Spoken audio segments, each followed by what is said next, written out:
Hello, we welcome you to this special podcast series on Bangladesh's emerging foreign policy narratives organized by Frederick Ebert Stiftung Bangladesh.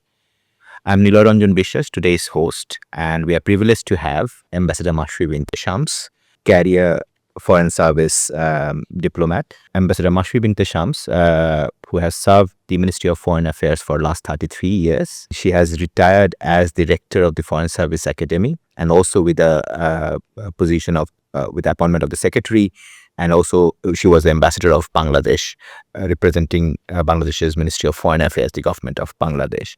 We are privileged to have you here, madam, as we know that we will be discussing today about the soft power and the image of Bangladesh, with reference particularly of how Ministry of Foreign Affairs has dealt with these issues, and your suggestions from your long tenure track positions in the Ministry of Foreign Affairs as the secretary and also rector of the Foreign Service Academy. How are you doing, madam? Well, I'm doing very well. Thank you. And I would like to thank FES for organizing this program and also this series discussing the foreign policy options for Bangladesh. It's a very timely initiative, I think. Thank you so much. So, it's a very plain questions to begin with. What is the image of Bangladesh when you served or represented Bangladesh abroad as well? So, I mean, in your understanding, what is the image of Bangladesh that you wanted to promote there? Well, a span of 33 years is quite a long time. And over the years, the image of Bangladesh has changed considerably, improved, if I may say so. But I still think that there is a lot of misunderstanding about Bangladesh out there, which I like to call an image deficit, if I may say so. And there's a lot of positives about Bangladesh that the world doesn't know about. Right. So the next question would be, can I pick from your term that the positives? So what positives in Bangladesh's image that the world should know, in your opinion? Well, for example, first of all, there are many achievements and some of our own homegrown achievements are there. Our sustainability, our resilience, the way we have fought our liberation war and emerged from it, how we have built our country, and over the years we have developed it, our competitiveness in business, our skills, the power of the youth move that we have, our rich culture, our very rich history. There is so much, our rich cuisine that we talk about, the scenic beauty of Bangladesh. I think a lot of this is not known to the greater world. Right. So one issue that we always face, particularly when we talk about foreign relations, or particularly as a student of internationals that we also study, there are major powers who always try to showcase their, quote unquote, again, the hard power issues, like the military strength, economy, and so on and so forth. But on the other hand, the other issue, the other side of projection is basically what we call as quote unquote soft power. That is culture, history, what you have just discussed. In your own experience from the last 33 years, which is a significant time since the independence of Bangladesh, and you have seen generations of, your seniors who have been part of, liberating Bangladesh from the Ministry of Foreign Affairs side, represented our country in different parts of the world and played an important role in building the image. So what challenges our first generation diplomats have faced, and if you compare it with your time, then we can go to the suggestions for the future diplomats. But what have you seen or experienced that the first generation diplomats and others have faced in this context? Well, first of all, of course, there's a huge resource constraints. It's human resource constraints. It's funding constraints. The Ministry of Foreign Affairs is one of the very has more limited budget than the other ministries. And then if you compare the GDP, and then Bangladesh is one of the countries with the least representations abroad with the similar countries with a similar GDP. It has the smallest or foreign service for countries with a similar GDP. So those resource constraints are there. But at the same time, we have to face the similar challenges that the many of the big countries are facing when we sit down to negotiate. We are negotiating one to one. It's not that as a country with less resources, I get any sort of concession. Right. We are, I think, more doubly challenged. And if you talk about images, one of the things that I always talk about is when we joined in 1991, one of my senior colleagues said that, Mashfee, you're joining at a very good time. And I said, sir, why are you saying this? And he said that, look, your generation will not have to go around asking for food aid. We had to ask for food aid, and just think how different your image will be. Right. So that is something which is remarkable when you think about it. And then gradually, now we are talking of LDC graduation and becoming a developing country. That itself is a big change in the image of the diplomats. When they sit down to negotiate, they now talk from a position of power. But at the same time, as you were talking of hard power, your soft power projection will always be equal to your hard power. Right. And you may not have military power, but you have to have economic power in order Exactly. to have to be able to brand yourself or project your soft power. Exactly. Thank you so much. I mean, for someone who has not been very aware of the structure, how ministry works, and since we have the privilege of having you here, so can you explain that are there different sections or units or dedicated officers who work on issues apart from the conventional, foreign policy affairs such as like bilaterals, multilaterals, but do we have like any section that works on public diplomacy or image building, working on soft powers or things like that in the ministry? Yes, the ministry does have a public diplomacy wing. Earlier, it used to be called external publicity, EP. But unfortunately, again, among a resource constrained ministry, that is one of the more resource constrained divisions. And originally, AP was part of the Ministry of Information. We used to get officers from Ministry of Information, and their work used to be issuing press release, Right. or sometimes sending articles for publication in the National Day supplements. Very limited scope of work, because in the ministry, apart from the hard political diplomatic activities, nobody really realized the importance of public diplomacy.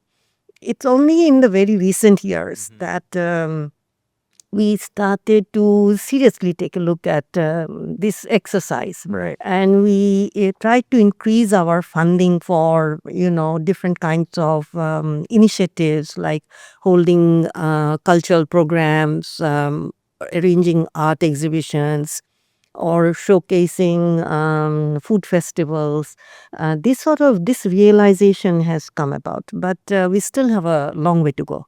Exactly. I mean, that's quite an interesting part that, so the institutional, development is also evolving in nature. So that's quite interesting. And over the period of time, the ministry has accommodated not only an expansion of its own institutions, but is there an options to accommodate the beyond Ministry of Foreign Affairs and accommodate other actors as well to develop the brand image of Bangladesh abroad?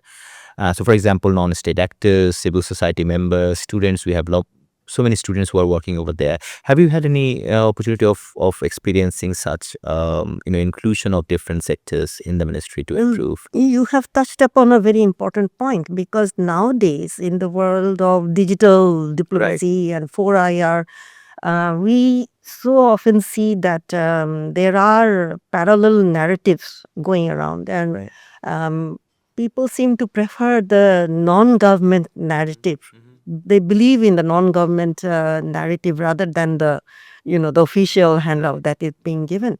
And it's very important for us to think about how we can reach out and use different actors, students, children of expatriate Bangladeshis who have been living abroad, but who have a lot of feelings for Bangladesh and who want to promote Bangladesh. Then there are many educated Bangladeshis who want to contribute to the country but don't really know how.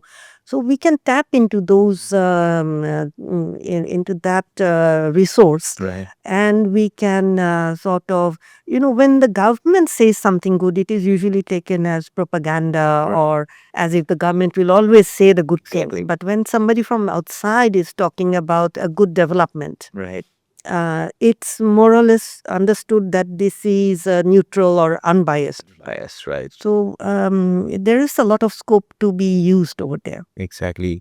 Thank you. And also, just you have referred to a very important part, that is social media, and we often discuss about how information, at the one hand, is an opportunity, having control over the information, or utilizing the information through different media. But at the same time, misinformation is often considered as a big challenge for the image of a country, including Bangladesh. We have also faced that in many occasions. So have you ever experienced that ministry has given importance of how to tackle with misinformation against the image of Bangladesh, or disinformation that you have been experiencing very recently, just like in the last couple of years?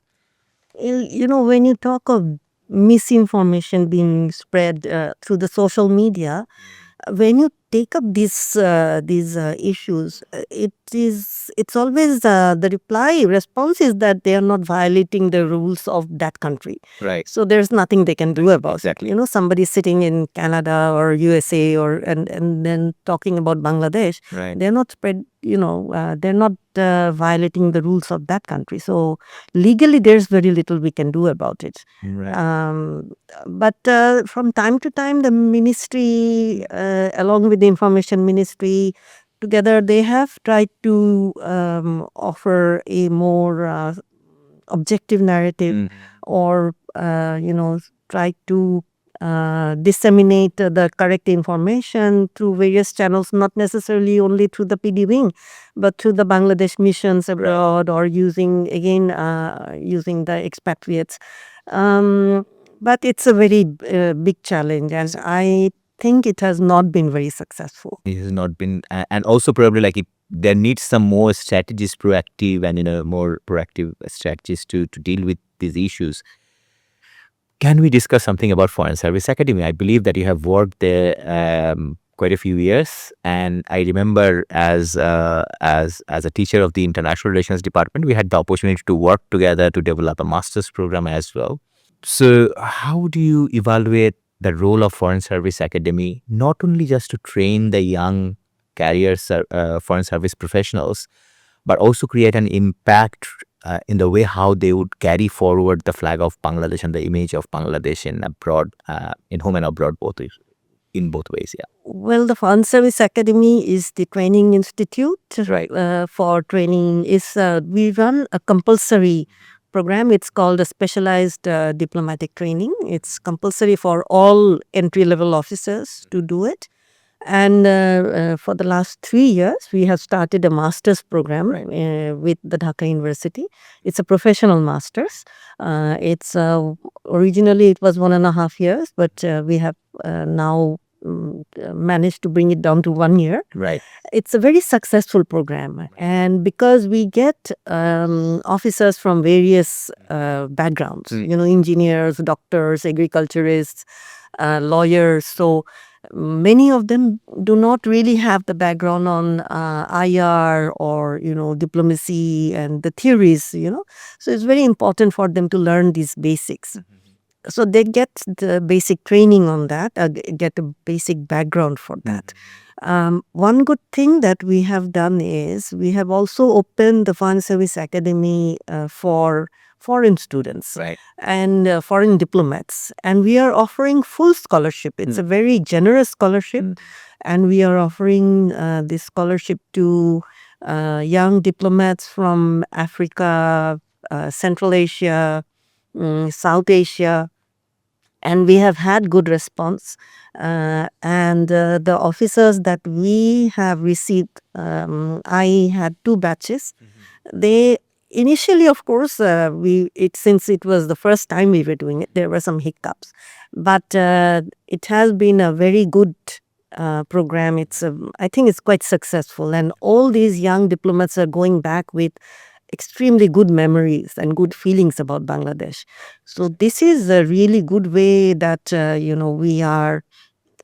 we can reach out to diplomats who we would not have been able to reach out to. Exactly. No, and I totally agree with you, and particularly in the context of promoting South-South cooperation, we have been receiving students from mostly global South, but from the other areas as well. And I'm sure that those trainee officers will be seniors and will be more critical in their own decision-making processes, which will definitely help Bangladesh and the respective country relations in future as well. Not only in this particular program, but you were in charge of preparing the future diplomats of Bangladesh, the new generation. We have been talking about the youth, the new generation, Gen Z and others. What is your take, or I'd like to opinion regarding the change of the generations, as you have been mentioning the first generation diplomats, then gradually transforming to you and your youngest, and now you are training the very young diplomats to take the positions very seriously to represent Bangladesh. So, want your opinion and also your suggestions on this matter. Well, first of all, they are very competitive because they come through a very competitive process. Literally 100,000 applying for a very few positions. In fact, I think one of the Public Service Commission members was telling me that they had viva for 13,000 candidates Right. for only, I think, 1,500 positions. So that's a very challenging, very competitive process.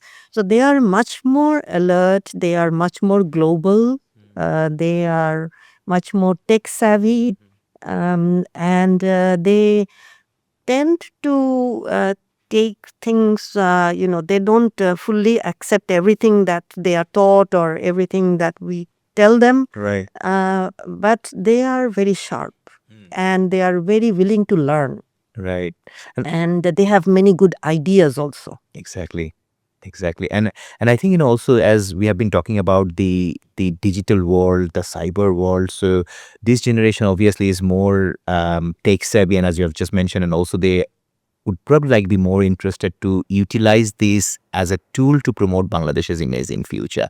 Do you think that's possible? Can we create opportunities from the government, Ministry of Foreign Affairs, to how to effectively use the digital world and the cyber world to promote our image? Yes, of course. In the ministry, we do have an ICT wing, Right. and the ICT wing and the PD wing should be collaborating more, I think, because then you go into social media, you go into websites, and more development in that way. I mean, I'm coming from an older generation. I'm not very fluent in this subject, but there is definitely, because whenever I gave our young diplomats any task that related to digital or anything which had to do with computers and technicalities, they could do it very quickly, and they were so innovative in that way. So I'm very hopeful that they will be able to use their talents, Right. and their skills, and come up with a lot of new ideas about how we can promote or how we can enhance our outreach Of to course. the world. Of course. Just one challenge more from the global perspective, as you can see, the dilemma, particularly for countries such as us, who we are aspiring to become an economic power, aspiring to become, many people say, norm entrepreneur, because our contribution to global peacekeeping is also very important. One challenge is conflict, war, the projection of hard power is still quite significant and probably dominating in the global politics when we talk about the role of global powers and so on and so forth. So, as opposed to that situation, do you think that our task is becoming more difficult to project ourselves as a country promoting soft power norms and stuff like that? This is, in a way, if you believe in, that there is no option to conflict, or if you think of the world in a more macho way. But if we again look at the new generation, for them boundaries, they don't have any hard boundaries anymore. So look at Maldives. They don't have any power, any hard power at all. But they have such a fantastic image. Exactly. People are willing to spend $12,000, $20,000 a night to go and spend a week there, and just because of the image. Exactly. Think of a place like even Nepal. Nepal doesn't have that much of a Exactly. hard power military. They don't have any air force. They don't have any navy. So they don't hardly any hard Right. power there. But look at the image of Nepal that there is. Yeah. People go there for retreat, peace, and meditation. They go there for trekking. So I believe that for Bangladesh also there is a lot of scope for us to promote the positives that I was talking about. And we, in a way, we have been doing this without realizing it. You mentioned peacekeeping. Right. So our image in Africa, if I may say, where the peacekeeping missions are very successful for Bangladeshis. We have a fantastic image. There are countries where they have adopted Bangla as a second official language, Right. where they have named streets after Bangladesh. Absolutely. Yes. Then look at our education sector. Right. We have been, offering seats in our public sector and private sector, medical colleges particularly, to students not only from the neighborhood, but also beyond. When I remember when we joined, students from Palestine and Iran were coming to study in Bangladesh. So this has created a very strong alumni. Right. Exactly. Similarly, Bangladesh has a very strong tradition of humanitarian aid assistance. Wherever there's a disaster, Right. we are almost if not the first on the ground, we are among the first 5 people on the ground In the disaster management. Right. in disaster management, offering assistance. And because our disaster management is so good, we know what is needed, because many of times we see that people send assistance which is no use. Right. But from Bangladesh we know exactly what to send, and we have been very successful in that. So, Right. from ranging from Haiti to Turkey to in the region, anywhere in the region. So these are the ways that we are trying to build up our I wouldn't say soft power, but we are building up friendship. Friendships. Yeah. Exactly. No, thank you, Sim. You have already suggested quite a few things. I'm noting all those. But any last words, particularly for the ministry and also for the future political leadership, that how we can improve our foreign relations, particularly to create and spread the brand Bangladesh idea as a norm entrepreneur for the soft powers, right? Well, first of all, I think we need to really enhance the coordination between ministries. Right. Many ministries are doing very good work, but it doesn't get the publicity. For example, in the agriculture sector, Bangladesh has done Absolutely. amazingly well, but Right. hardly anybody knows about it. So we need to, agriculture ministry somehow needs to get this message across to the Ministry of Foreign Affairs or Right. Ministry of Information, and so that, or to the Bangladesh mission, so that we can, disseminate Disseminate this. this information, right? Similarly, look at our entrepreneurs, the women entrepreneurs. They are doing amazing work. The small boutiques, certain small handicraft. So somehow this information has to be, disseminated. Disseminated as well, right? And apart from that, image building should not be limited only as a responsibility. Of course, the Ministry of Foreign Affairs, I believe, has the prime responsibility because it is the window Right. of Bangladesh to the outside world. But I think every individual has a responsibility. Mm-hmm. Um, I would like to end by a very small story. In Bahrain, we have a lot of expatriate Bangladeshis. Right. But Bahrain stopped employing Bangladeshis because there was a murder case where a Bangladeshi murdered another Bangladeshi. And after that, they have simply stopped employing, taking workers from Bangladesh. So, the image instantly gets damaged. Or, for example, if a factory owner is not paying his workers proper wages, and he goes and complains to the ILO, Right. or there are so many mechanisms where they can So, complain. right. So our image immediately takes a dent. So it's a collective responsibility, I think. Absolutely. But of course, this coordination with a coordinated approach and taking into account these non-traditional methods, including using the new generation, harnessing the intelligence and imagination of the new generation, I think we can go a long way to promote our soft power.